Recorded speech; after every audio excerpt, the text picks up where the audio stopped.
Next on Before the Game, Melbourne coach Dean Bailey. And Hughesy's had a baby. And Andy Marr's getting married. And me and Limo are announcing our engagement. One is here.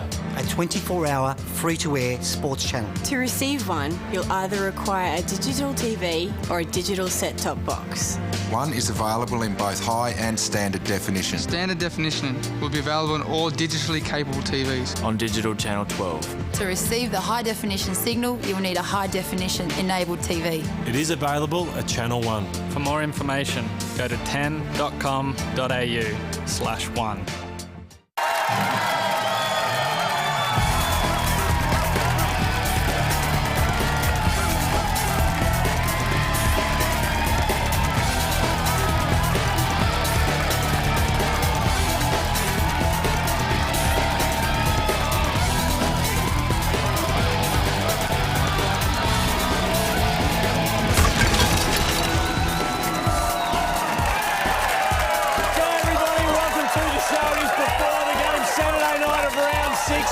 A 30-minute show tonight. It's a sprint team. Bailey from Melbourne. Nick's going to confront Ron Barassi a little bit later on with the tool of the week. There is so much to talk about. It has been a gigantic week in the world of football. What about today's game? One of the greatest games of football you'll ever see. It was brilliant. What a great game. It was never in doubt. The Hawks had that in the bag from about half-time, I thought. Absolutely heartbreaking. And if I just hadn't had a baby, I don't think I'd be able to go on with my life, to be honest. And we should say... right there. Congratulations. How is it? People congratulate you like I, just kicked a goal after the siren, My shot was from very close range, people. I mean, only Fev could have missed. No, but well done, Hughesy. And luckily, with Hughesy's man boobs, he can share feeding duty as well, which is nice. I think you should deny that, Dave, that you're going to do feeding duties. He was trying to have a crack today. Oh, really? No, whatever. It's disturbing. Baby, young Rafferty, he's only a few days old. Yes. But great to see you here. You, of course, have called in a babysitter tonight. But, mate, which agency did you call on? Because I've got a question mark over your babysitter. Let's cut to your house now. Oh, no. I don't know that he's the man for the job, to be honest with you. That's wrong on a number of levels. Would you mind? I know that it's a private thing, but could we show a picture of the baby? Would you mind, or would Holly mind if we did just put up a quick picture so you can have a look at the The apple doesn't fall far from the tree, does it? Very cute. No, come on, put the actual photo up. He's actually quite cute. Oh, There beautiful. So sweet. Okay, now That baby right now is in a car out the front of the car. we've And round got... the window down. He's at home with his mother and they're watching. Dave, we I'll be do... home soon. we do have something from the show to give you, Rafferty. All It's right. a little bit big, but hopefully it will mean a lot.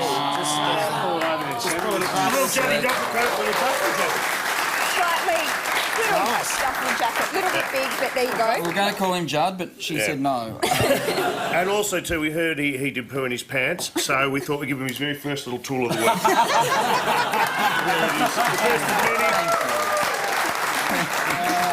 Hey, it's not all about my family, though. Andy Marr is getting married tomorrow.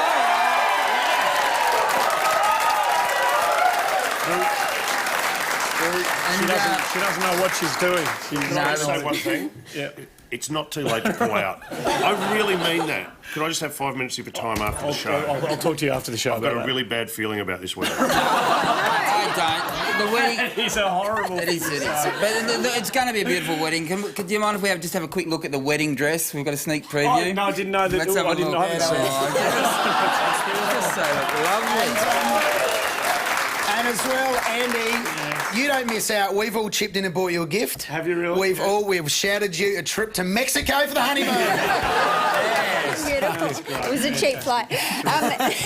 No one in football, though, has had a bigger week, really, than Jeff Kennett, has he? No, he's had a massive week. The comments he made were actually on the 18th of April, believe it or not, that got him in all this strife with the City Hall for saying that the umpires were too big for their boots. He really didn't say that much either. When you think... what he said was wrong, though.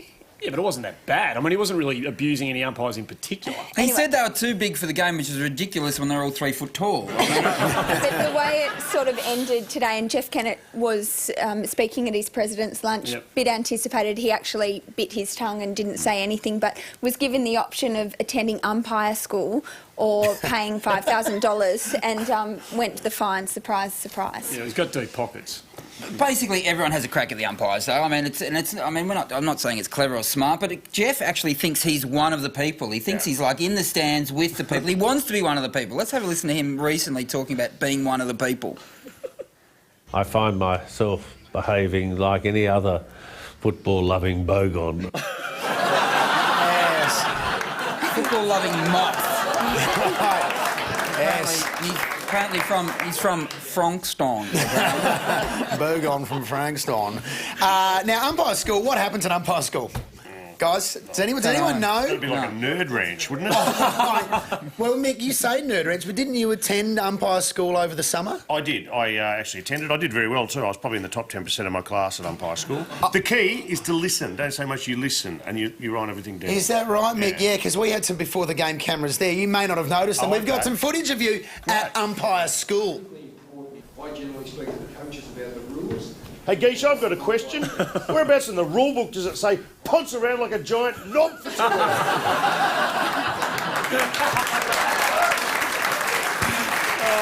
Very good. Round 6 got underway last night. North Melbourne took on Collingwood. Big game for both clubs. The fallout for the loser was going to be pretty significant, and Collingwood got the points. In no uncertain terms, they were far too good. Set it up in the first half and didn't give North a sniff, Sammy. Yeah, North Melbourne was only dominant for about 10 minutes, I think, in that first term, and that was certainly the most entertaining term of four quarters. We're going to talk about something we'll remember and replay a controversial moment from last week on Anzac Day. Now, Anthony Rocker gave away a free kick here for pushing Dustin Fletcher. There were a few examples last night's game that caused a little bit of consternation among some very wise broadcasters. The first one here, Jack Anthony paid a mark, so this is deemed okay, and certainly Lee Matthews on the coverage was a little bit confused by that given last week. Now Ben Warren here conversely is penalised for a push against Tuvey. What do you think of that, Andy? Where's the consistency? I mean, this is the thing that's annoying football-loving people at the moment, because there appears to be no difference between that and the Jack Anthony incident. Here's the third example, Travis Cloak, who's paid a mark here against Lee Harding, no and that's penalty. Legitimate. Yeah. I think North Melbourne are being penalised for that bad jumper. They're clash over with that. Yeah. I'm actually going to defend the umpires on this one. I believe they're consistent there. Both Rocker and the Warren one, they had one hand in the back, and it's that hand in the back that does the difference. You can push them in the front, but if you've got a hand on their back, that's when you get done. That is un-Australian, defending the umpires. No, since I've had a child, I mean, my child may grow up to be an umpire, and I need to think, they're people too. We can spend a lot of time talking about that as an issue, but it's time to talk about today's game of footy. This is one of the great games of football you've ever seen. If you haven't seen a copy of it, you need to get yourself a copy. It was an absolute thrilling game of football, a magnificent contest for 4 quarters, an absolute thriller. A couple of spearheads at either end of the game, at either end of the ground doing their thing, and it all came down to this. It sure did. This is the man that had kicked 8 majors at this point. It was sailing through for a beautiful number 9, but would you believe it has clipped the inside of the post. And Brendan Favola kicking himself. I mean, really, the game was in his hands there. There are minutes and moments before and after, but there is no doubt that would have won the game for the Blues. That's not funny. People laughing when that's not funny. Do you know what? It's not funny if you back for Carlton. I'll tell you, Dave, what is funny. We've all seen that goal, but I've got it from an angle you haven't seen before. This is actually Dave Hughes watching that goal as it went through live. Have a look at this. There he is to win the game for the Blues. He kicks it.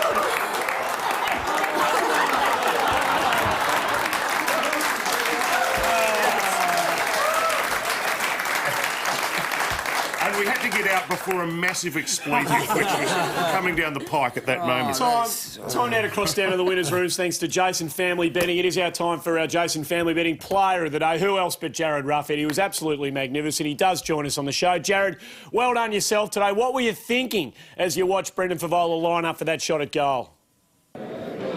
Yeah, I was actually on the far wing, and I had my head in my jumper, and when he kicked it, I heard the crowd go nuts, but I thought he kicked the goal and then turned around and the umpire was whacking the post, which was great.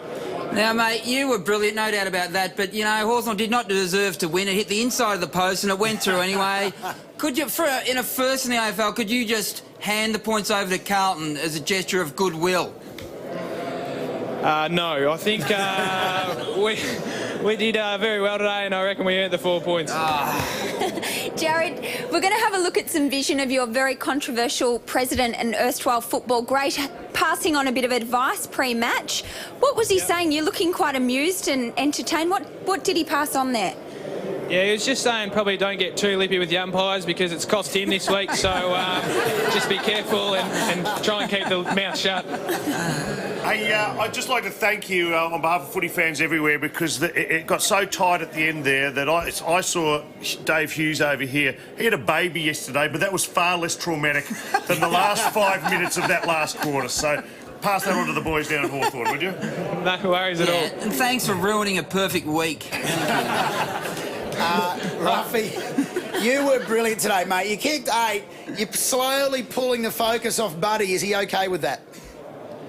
Yeah, I think so. I mean, he's obviously arguably the best player in the game, so he probably had a quiet first half, but then in the second half and kicking 2 goals in last quarter, which was very important for us. Well, Jared Ruffhead, you are leading the goal kicking in the AFL as we speak, and you are our Jason Family Betting Player of the Day.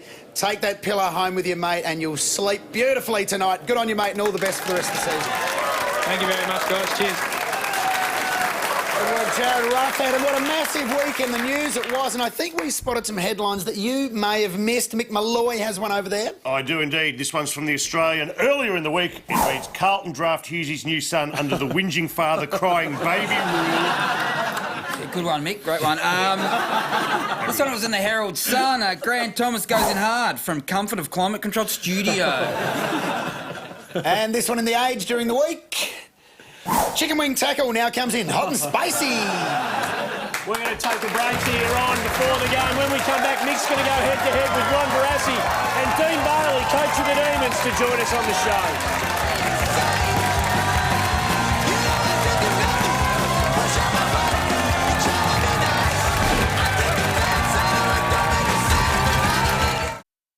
Tonight, it's Battle Stations Brisbane as the Lions and Bombers get it on at the Gabba. Can Essendon pull off another famous victory? Brisbane Lions Essendon, 6:30 tonight on 10. Oh, yeah. Stretch it out, Mickey. G'day, we're down here at Albert Park because one of the great legends of the game, Ronald Dale Barassi, will be power walking by here very soon and we need to catch up with him because in a moment of madness, this AFL legend has destroyed possibly the most iconic moustache in the history of sport in this country. What was he thinking when he lopped off the cookie duster? That is what I'll be asking him when he comes by. Stretch it out. Hey, Barassi, what were you thinking? Fall asleep at a Bucks party, did you? What?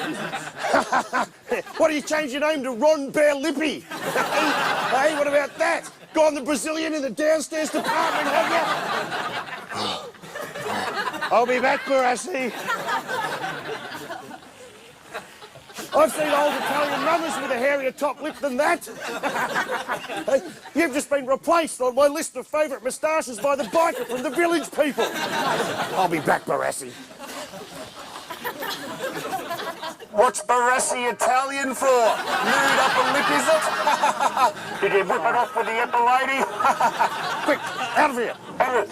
You've made a very powerful enemy, Barassi. A very powerful enemy.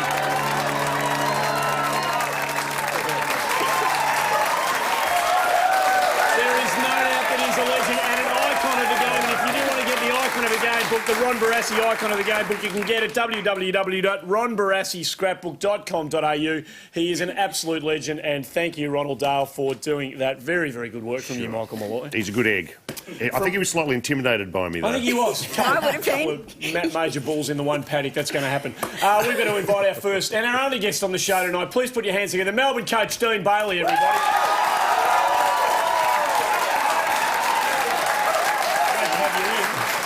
Good to be here. Good to be here, Andy. On the eve of the easiest assignment in football, you've only got Geelong tomorrow at the MCG. Should be a snack. Yeah, no, it should be. Oh, look, they're a great team. They're playing really well, so it's a good challenge for us. So, you know, it's going to be interesting to see tomorrow. Hopefully, it's if the weather's as good as it was today, it should be a good game. We hope to play well, regardless of who we're playing. You've had a good day today. Gone and watched the VFL side, and your big #1 draft pick, Jack Watts, in his VFL senior debut, has kicked 3 goals. Tell us what you saw and how soon, you know, are we going to see him in the seniors? We're going to play him tomorrow, Sam. Yes, we've got a scoop. Been waiting all year. I like the highlights, and if Jack, you're watching, get ready, mate. You got two going. Look, he's we've got to be really careful how we manage him. He's a great young man. Like, he's got a great personality. He really trains particularly hard, and as he gets better and better, and more exposure with the VFL, if he deserves a chance, then we'll certainly play him. But he's heading in the right direction for us, and today was a really good game for him. First VFL game against senior men, so that was terrific for him.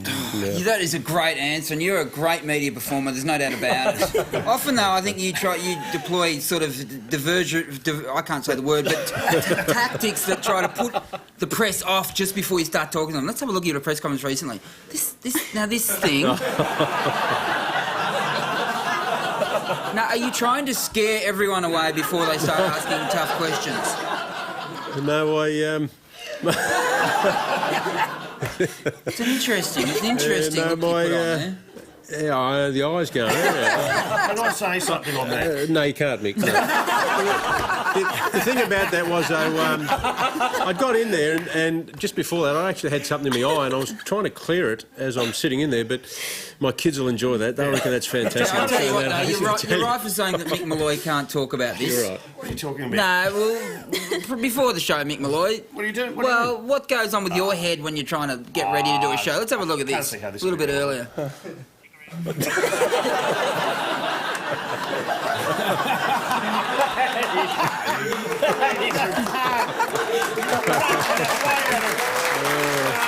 have to take a break. We've only got half an hour. It's a ridiculous show. Dean Bailey's going to stick around. When we come back, tool of the week.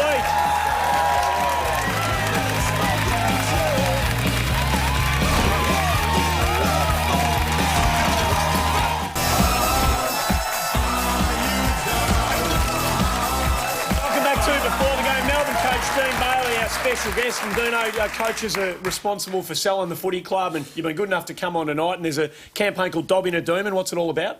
Yeah, it is. It's great to have the opportunity. Obviously, our time tonight's been really shrunk, Andy, with where we're heading to. But with the membership with Dobbing a Doom, and we've hit 30,000 members, which is fantastic for our club, and we're hoping that those who haven't signed up will sign up. And if you know someone who has been a Melbourne member last year and in previous years who haven't signed up, please, it's Dob in the Demon, Dob in a member, so that we can renew. So the more members we get, obviously the stronger the club can be. So we really appreciate the opportunity to really push that cause tonight. And so on that front, I mean, what is the sort of plan? When would you say, and I don't want to refer to Terry Wallace's 5-year plan because it's kind of been doomed, but when would Melbourne sort of be planning to be playing finals again? That's a real tough question, Sam, to answer in 2 minutes, but so I won't. How many #1 picks can you get? I think the thing that we need to be concentrating on is the fact that we are really rebuilding and reshaping the footy club, not just on field but off field as well. I mean, Schwabby and Jimmy have done a fantastic job, and as we saw, Jimmy's gone to the length of marking the ball behind the goals now, and he's everywhere, which is fantastic. So we really need to build a culture that is going to be about young players who can win. We want them to be able to win games. We want them to experience it as often and as soon as we can.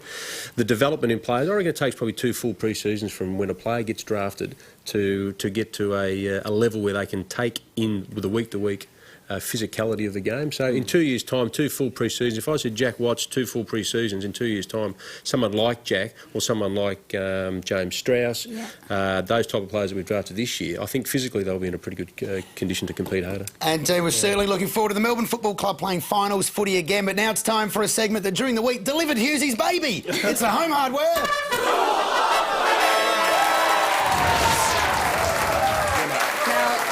Umpires have been accused of being bigger than the game, yeah? Well, I think it's a disease that is catching, because last week down in Geelong at Skills Stadium, I believe the timekeeper decided to be bigger than the game. Have a look at this.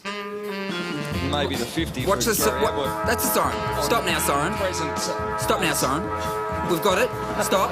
Stop, siren. Stop. Stop. We know. Stop! Stop! That went for 15 seconds. Timekeeper, get your hand off it, all right?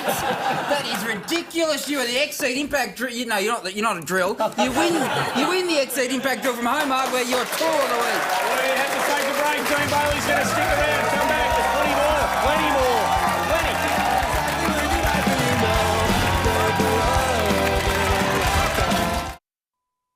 So you were saying about women in football, you think? Yes, very good. Should be more of it. Yeah. Beautiful women, particularly. Yes. Sorry, Dick. Yeah, Sorry. yeah. Could I have the keys to the jet? Michael, what do you want the keys to the jet for? We're going to Vegas. Oh, all right. Here you go. But don't be back by Tuesday. Tuesday? Yes. Jeez, Dick. All right. Tuesday? He's a pain in the arse, isn't he? Terribly sad story, the passing of Dick Pratt, but that just shows the sort of bloke he was. He loved to laugh and he loved a thespian, a fellow thespian like Mick Malloy. He could always be guaranteed on having a good time. And our condolences go to the Pratt family and everybody involved with Richard in this very sad week.